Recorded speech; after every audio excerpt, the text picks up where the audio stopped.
Halo teman-teman, balik lagi di mata kuliah Matematika Diskrit bersama saya Cecilia Citra. Oke, kita akan masih membahas tentang logic preposition atau preposisi logis. Kalau minggu lalu kita belajar tentang operator logika serta belajar tentang penggunaan truth table gitu ya. Kali ini kita akan menggunakan truth table juga untuk mengenali sifat-sifat maupun jenis-jenis dari preposisi kompleks. Sifat atau jenis yang pertama adalah tautologi. Apa itu tautologi? Tautologi itu adalah sebuah preposisi kompleks yang selalu benar di semua kondisi. Artinya bahwa di kolom terakhir nih, di kolom terakhirnya dari si preposisi kompleks ini, nilainya selalu true.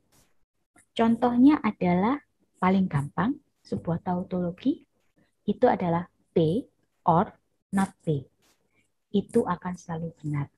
Coba kita buktikan dengan truth table. P, true, dan false. Nilainya pasti ya, bisa true, bisa false.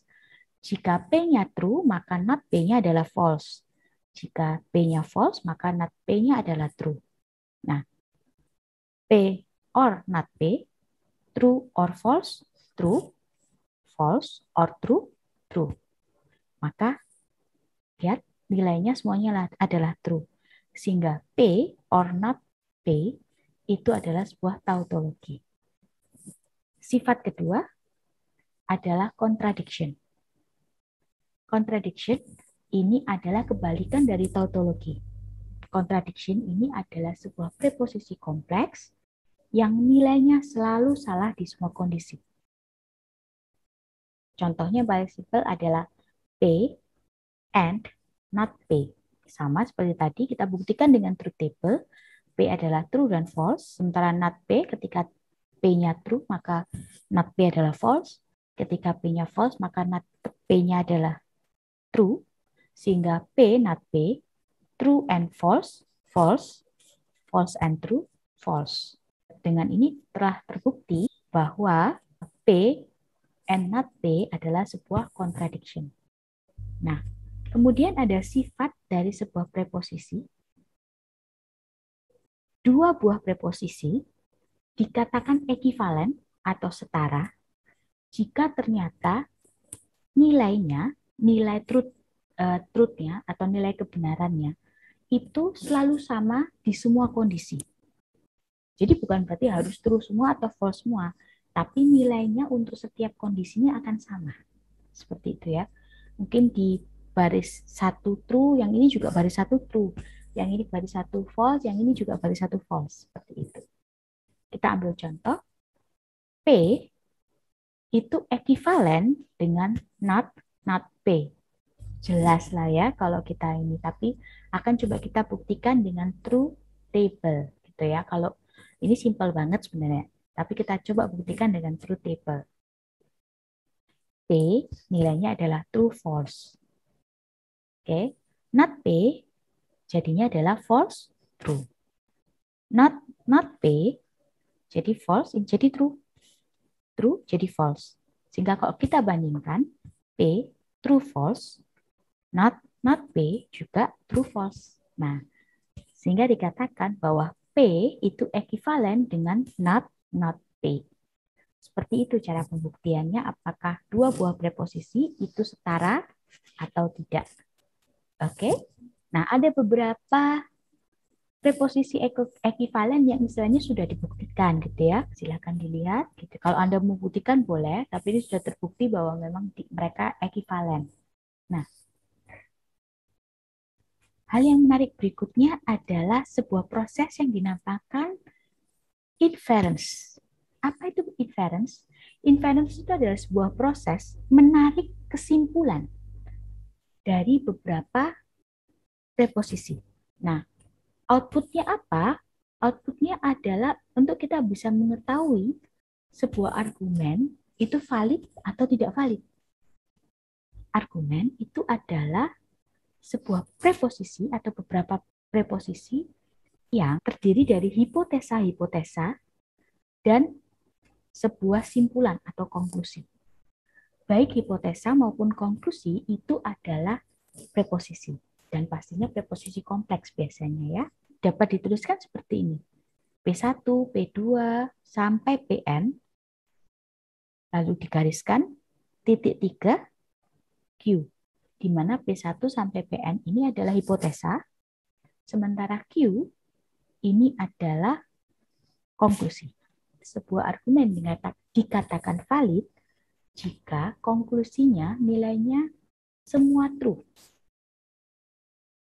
Ketika hipotesanya semuanya true. Nah, bagaimana cara mengecek argumen itu valid atau enggak? Ini proses inference-nya gitu ya. 1, kita definisikan semua preposisi dari hipotesa dan konklusi. Oke. Kedua, kita bikin truth table dari semuanya. Lalu ketiga, kita cek. Jadi semua hipotesa tadi digabungkan dengan N. Lalu kemudian hasil hipotesa tadi digabungkan dengan Q dengan operator implikasi. Hasilnya nanti itu jadinya semuanya true, maka dia valid. Jika ternyata ada yang false, maka tidak valid. Kita langsung coba dengan contoh, mungkin lebih gampang gitu ya. Coba kita cek apakah jika ada hipotesa P, lalu ada hipotesa kedua P maka Q, maka konklusinya adalah Q. Apakah ini valid atau enggak? Hipotesa pertama adalah P, hipotesa kedua adalah P implikasi Q, dan konklusinya adalah Q. Sekarang kita cek dulu dengan truth table. Hipotesa 1, P, oke, true, true, false, false. Kenapa 4? Padahal cuma P, karena nanti ada Q. Jadi kalau ada 2 preposisi, maka barisnya pasti ada 4. True, true, false, false. Oke, kalau ada 3, nanti 2 pangkat 3. Seperti itu. Lalu kita akan buat truth table untuk hipotesa kedua. P implikasi Q. Jadi seperti ini, hasilnya adalah true, false, true, true. Nah, karena cuma ada 2 hipotesa, maka kita kombinasikan atau kita conjunctionkan 2 hipotesa tadi. Hasilnya adalah seperti ini. Jadi kita kombinasikan dengan conjunction gitu ya, hipotesa 1 dan 2.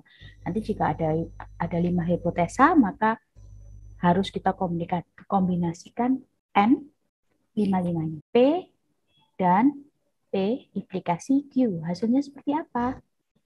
True dan true, true. True dan false, false. False dan true, false. False dan true, false. Sehingga untuk hipotesa tadi kombinasinya adalah true, false, false, false. Begini ya. Lalu setelah itu baru kita kombinasikan hasil ini hipotesa tadi dengan konklusi. Pengkombinasiannya adalah dengan operator implikasi. True implikasi true, karena Q-nya di sini ya, true implikasi true, maka true. False implikasi false, maka true. False implikasi true, true. Dan false implikasi false, maka true. Dapat dilihat di sini, hasilnya adalah semuanya true. Sehingga bisa disimpulkan bahwa argumen ini adalah valid. Demikian caranya untuk mengecek validitas dari sebuah argumen. Mudah kan?